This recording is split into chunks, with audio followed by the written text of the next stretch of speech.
Во Прилеп се одбележаа 83 години од Дабничкиот масакар, кога на 19 септември 1942 зверски, после повеќе дневно крајно нечовечко мачење во прилепските касарни, тука беа убиени 19 мина партизани од селото Дабница и Прилеп од страна на бугарскиот фашистички окупатор. Но денес овој споменик со години е крајно запоставен.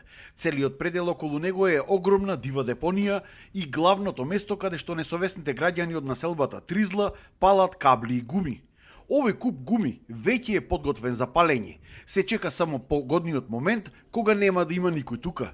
Сојузот на борци упатува апел да имаме поголема почит кон историјата и кон луѓето кои што се вградиле во темелите на државата.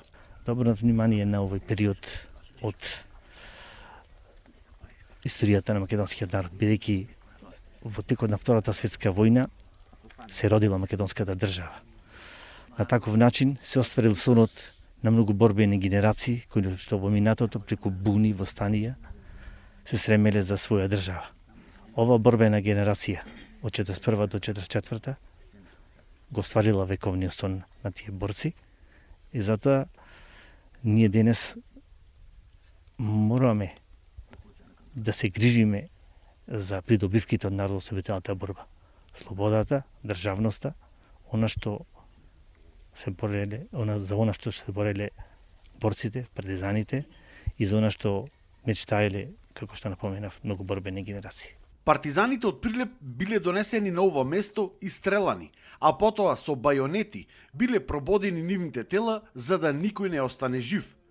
Но сепак Петко Велковски успева да се скрие под загинатите тела, да остане жив и да го посведочи овој настан. Не знам колку се изучува во историјата сега ова Дабница, штета што овдека не носеа како ученици нас, сигурно и вие памтите, рака за рака ученици од сите училишта овдека имаше приредби, спомени кој беше првин подолник ласиран на самото место на стрелење, не носе рака за рака сите ученици приредби, песни, говори, имаше, после тоа изумира. Зошто денеска да нема тука ученици, зошто нема некој рецитал?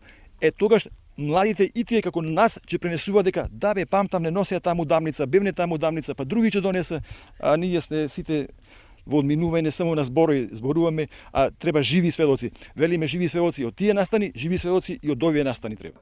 Инаку овој споменик беше возобновен во 2019-та, по повод 3 ноември, денот на конечното ослободување на Прилеп, после цели 17 години откако истиот беше уништен.